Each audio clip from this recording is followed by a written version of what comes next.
But let's get here. Let's start here on the Knicks and the Pacers. And you have an interesting take on this. Yeah, I mean, first and foremost, let's just go back to the setup of these two teams matched up last year. You and I talked about it. Obviously, Jalen Brunson out kind of changes. If you're the Knicks, you say, this is what would have been if he played and so on and so forth. But the two teams get here. We're excited about it. Rivalry renewed. They played like 6 times in the 90s, 93 to 2000. So a little bit of hype involved. Not to mention Pacer fan getting beat up with some garbage bags. So a little bit of hype going into this one, man. And, I mean, the biggest thing for me, we'll break it down, but you jump straight to the headline. And I'm sure a lot of people either went to bed, Rob, or woke up today saying that the Knicks choked. And I completely understand that. And Tyrese Halliburton did the Reggie Miller choke. But to me, this was different than the Reggie Miller one. This, to me, was an absolute offensive clinic from the last 3 minutes and 14 seconds into overtime as well from the Indiana Pacers. And every now and again, you have to just tip your cap to somebody. Every now and again, you just got to tip your cap to a team. And I think that's what we saw last night. The Knicks were playing phenomenally. The Knicks were controlling the game. The Knicks were on fire, and the Knicks were playing at an offensive rate they had not played in the playoffs for most of the playoffs this season. So they were doing everything right. They were keeping them under check. They were getting all the buckets they needed. Your two duos finally had a great game together. We have not seen Karl-Anthony Towns ball the heck out and Jalen Brunson do it at the same time to the tune of 78 points. So to me, we just saw something historic. I think that's what we witnessed. We saw something we'd never seen before. When you start to dive into these numbers, well, what you saw from Nesmith, you never seen before, right?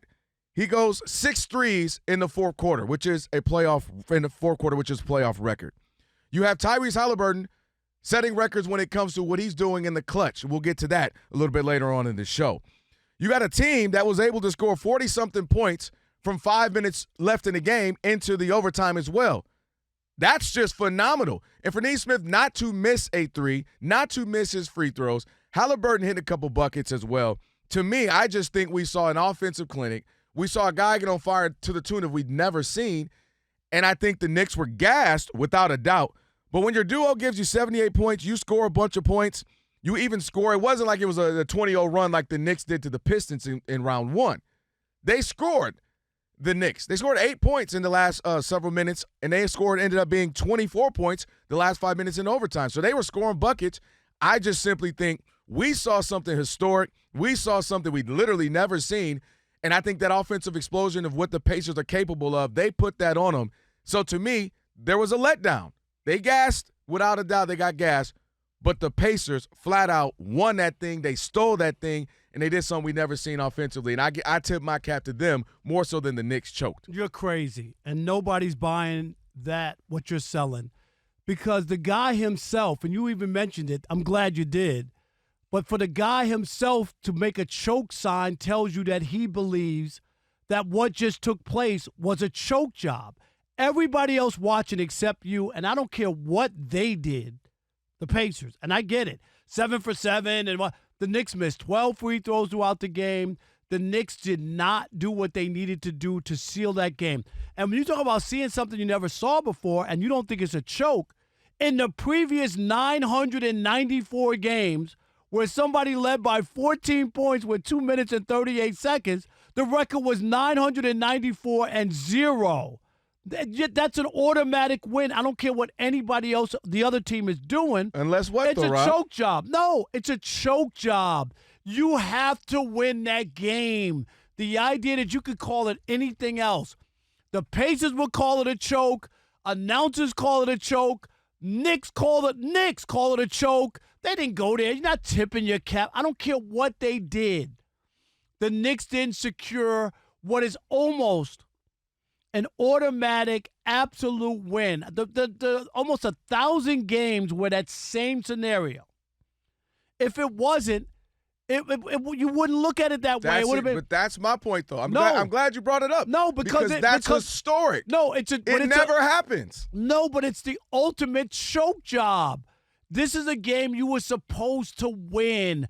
Go look at any other scenario or circumstance, and you can't come up with this and think, oh, yeah, let's just tip our cap to. They have to do their part. That's always the case for any team that chokes. So this is not new, and I get what you're saying. Oh, well, they made this shot. Well, we just saw Cleveland choke at the end, right, against the Pacers. We saw the Boston Celtics choke, but even in the Celtics case with the Knicks, 20-point lead in the second half, not with 2:38 left. There's a big difference. The Celtics choked down a 20-point lead in the second half. They didn't choke down a 20-point lead in the last 2 minutes and 38 seconds. Now, I'm glad you said all that because that goes back to my point. If this doesn't happen in 1,000 games, that shows you that this is the anomaly. This is the thing that never happens before. This being a team scoring 23 points in the final 3:14 regulation, the most in the regulation of a playoff game in the play-by-play era. Again, never happens. Neesmith finished with 30, going 8 for 9 from 3, including 6 threes in the fourth quarter. You can read that all you want. So that's my point. No, that doesn't mean it wasn't a choke. Never happens. Right, and that's why it's a choke. Because it doesn't happen. You're looking at it the other way. Right, we are. That's why we are coupling this. No, but that's not what no one is going to agree with. And that's no fine. one is going to agree with you because it's a choke job. That's a game you have to win. No guy goes 6 points. for 6 from 3. Like, that does not happen. No, but it doesn't matter because if the Knicks would have done what they should have done, which is not allow them, right? Okay, you just said the guy's hot on the threes. Then maybe you have to make sure that you can't give him airspace. You don't think they were trying? No, they took their foot off the gas thinking the game was over. And they got burned. And we've seen this teams against what you want to read a stat? There's like 5 games that have happened where a team has come back from a ridiculous amount of points at the end, right? I'm gonna find it, but it's like 5 games. And the teams who have come back are like 5-1. And the Pacers have done it 3 times this year. Yeah. And when you looked at it, you didn't go, oh, yeah. Well, the idea that Tyrese Halliburton would grab his throat tells you because he knows deep down. Mm-hmm. He didn't go, oh, my God, we just did something that was never been done. Did you see that? No. Anybody who played basketball would look at that and go, they choked. And here's what I'm saying. They choked. Number one, he absolutely was going to do that because, A, Reggie Miller's there. B, they stole a game from him. I get that. But what I'm saying is that's a choke sign. That's not what it's a choke sign. That's not we won the game. But what I'm saying is explain that. Rob, explain what I'm it. saying is why would he do choke? Literally because Reggie Miller's sitting there, Rob. What does that have to do with Reggie Miller? What I'm saying is they stole a game for sure, without a doubt. They stole it or did so? Why would he? Because it's a celebration from a comeback that Reggie Miller did and they did. And if you want to call it a choke job, that is the easy thing to do. I get it. I'm not mad at that. I think most of what you're saying is true. Everybody's going to say it's true. I viewed it as watching that game going, man, okay, you got to get it stopped. The Pacers don't get it stopped. You got to get it stopped. They don't get it stopped. You got, okay, he fouled him. They make a free throw. They didn't make one. And the Pacers come down, and all of a sudden, 3. And you're like, wait a minute. They're in this game. And they kept competing, and they stole it, and then to me, they went out there and took that game. That's all I'm saying. It wasn't as if the Knicks couldn't score. They did score. It wasn't as if Jalen Brunson had a terrible game. Only not scoring. 43 points. Not scoring is not the way you could choke a game. You could also choke a game by not defending and not stopping the other team from scoring and making the right plays and making free throws. You even talked about it. That free throw, you don't think that changes the game? But my point is, they only missed a couple. It wasn't like down the straight. Dude, the man hit 6 threes. He didn't miss, Rob. Halliburton hits a big 3. They go to overtime. And then Niembaum hits a 3. Like, they literally were hitting everything to the tune of Halliburton, who is now, is he the most clutch dude in the NBA? Did he snatch that title from Jalen Brunson? We'll talk about that later in the show. And I get the choke. I totally get it. I knew he was going to do it in real time. I don't know how you could look at Halliburton, who makes a choke sign, and then say it wasn't a choke by the Knicks. Because that is an immediate response. No, it's not. If you did something that was unbelievable that no one had ever done, you don't have to do a choke thing. It was a choke game. Rob, you are a man who loves history. He's well-versed. They know. They talked about it again. You're one of your mentors, Reggie Miller. You're in New York. We literally know what Reggie Miller did in Madison Square Garden to the Knicks. Well, so what I'm saying was is, that Reggie Miller or was that a choke job by the Knicks when they lost that game? oh, that was a choke job. Okay. Because there's 8 seconds left. Well, but Reggie made all the shots. So why is it? What would be different? There was only 8 seconds. It doesn't matter. This he scored like I had to score 9 a bunch points to in come 8 back. seconds. Right. I had to score a bunch of points from 3 minutes. I want you to look up how many players. Then I had to carry into overtime and continue. The Knicks could how many have won in players overtime. you think did what Reggie Miller did, where he scored 9 points in 8 seconds or whatever? Probably no one. That was the most amazing. That was watching that live was one of my favorite basketball moments of all time. But that's what I'm trying to say. And nobody. But what I'm saying, people were like the Knicks choked, and that's what Reggie said because he knew that shouldn't have happened. That because there's no I'm way. saying that was in 8 seconds. You're up like that with 8 seconds. I'm saying this one, the Pacers literally paced themselves and found a way to come back and make every shot. They made it wasn't like they were missing. They just made every shot from there on. So to me, they did something historic. I give them a lot of credit. And the Knicks have to make blunders. You can't come back without that. So it's not as if they're inexcusable or that there's not any blame on the Knicks, without a doubt. But I'm saying I watched that thing, and a large portion of that to me was, man, the Pacers went out and stole that game. They took it from them, and they made historic shots that we've literally never seen. Choke job or nah? 877-99 on Fox. Who we got? Let's start with Rob in Queens. You're on the Odd Couple Fox Sports Radio. What's up, Rob? Hey, man. Good to hear you guys as always, man. Yes, sir. Yes. Rob, that was the biggest choke job since the Boston Strangler. Yes, there you go. Yes, sir. There's no ifs, ands, or buts, and I'm a Knicks fan. Ain't no ifs, ands, buts about it. It was bad. Oh, really bad. It will go down in the history books in sports. That's for sure. Top five.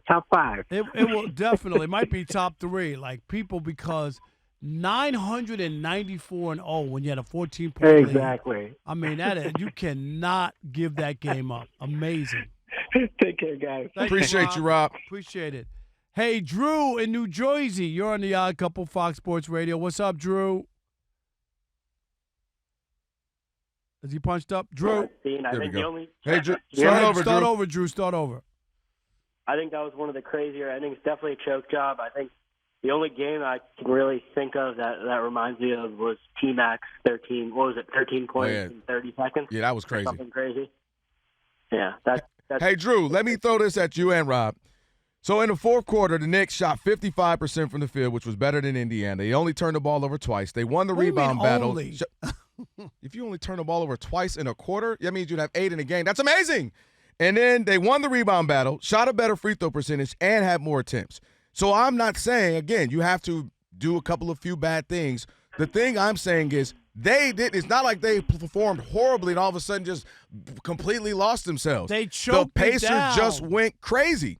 To me, I just have never seen a guy literally not miss 6 threes. You ain't never seen that. Was just, to me, I'm watching something I'd never seen that almost became comical and laughable at how well the Pacers played in a 3-minute stretch. So I get the Knicks. Again, I totally get you had a lead, you should have won. Get that. Okay, that's what a choke is. That's like you. So you never come back. You never can. So anytime somebody comes back, it's 1,000% a choke. No, I didn't say. That's what you said. A comeback. No, I said, but that's usually when you have a lead or something and you're supposed to win that game. Not a close game or something, but like I don't look at it the same if somebody has a 20-point lead in the first quarter. That's not a choke in the first quarter or first half. Right, I that's get not that. a choke job. No, I completely get that. I'm not talking about that. When the Celtics even lost those games, it was 20 points in the second half. It wasn't with 2:38 to go and up 14. Like if you just take your time, let them foul you. Do you know what I mean? Like, but seriously. then they come. I'm 90%. Now I'm gonna go this hard. I'll give this to you in 98.9% of the time. I'm totally with you. I knew that there's a chance that nobody could feel me. I think Rob G, you feel me a little bit, but I watched that and just said, "Oh, the Knicks aren't playing horribly. The Pacers literally are they're on fire in a way. I mean, Neesmith." It became comical because he's hitting one. You're like, all right, it kind of hit another one. You're like, all right, they're staying in this thing a little bit. Hits another. You're like, wait a minute, hold on. Then Halliburton hits a 3.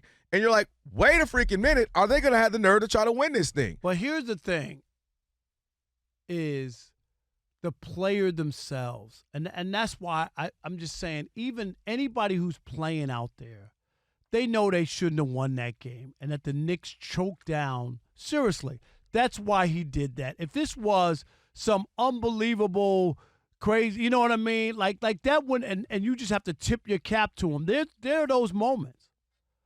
But even he knew, and I know Reggie's there and you're doing the choke thing, but you had to feel like they choked. Oh, my God. It's like it. Do you see what I'm saying? Dude, on paper, I totally get the choke that's job. all I'm saying. There's not like if he didn't do that and he really felt like, oh, my God, this was like something sight unseen or whatever, I don't think you do that. You do that because you know that there's no way you should win that game with 2:38 left and down by 14. They had to do something to not seal that game is what I'm saying. And I completely get the logic behind the choke. But what you just said is exactly my point. The Pacers had to do something, the Pacers specifically, that we'd never seen before to pull this thing off. And they did that. And when he does the choke job, hold on, when we go over. Right. When he did the choke job, they actually didn't win it. They had to go still win that thing in overtime. Because, right, I mean, it was going to be amazing, right? You walk off, it's a walk-off three. It would have been amazing. And they still got to go to overtime and win. They could have lost that game, and now he would have looked crazy with a choke job. Then he ended up losing. Yeah, but I'll give you one, okay? Same thing. You say something we haven't seen. 1986, the ball goes through Bill Buckner's legs to lose a World Series game. We had never seen that. You go, oh, okay, well, it was something that no, that's a ball he should catch. Do you know what I mean? Like, and people always looked at that as was a choke, and of course they wind up not winning the World Series. But I just think but I have to do the other part. Anybody looking at it, I don't think anybody. I shouldn't say anybody. You didn't, but most people look at that, wake up and be like, completely the Knicks choke. understand What? that. They were up by 14 with 2.5 minutes to go. If you went to bed. Folk. But then if you watched the last, you got up and you were brushing your teeth and watching it on your phone, that's my whole point, Rob. I completely get that. Like, it's not – I think most people are just going to immediately jump to the choke. For me, seeing how they won it, like when you use the Buckner example, he missed that. There's not a lot of Nick examples of missed that. Yeah, but you were just saying that – I know the historic. What I'm saying is the Pacers did it. You get what I'm saying? Like, let's say the Knicks missed 8 free throws in a row. Okay, yeah, then but you could look at the Mets on the other side and say, well, they had 2. They were down to their last strike. They got a single. They got another single. They got another. Yeah, they put hits together.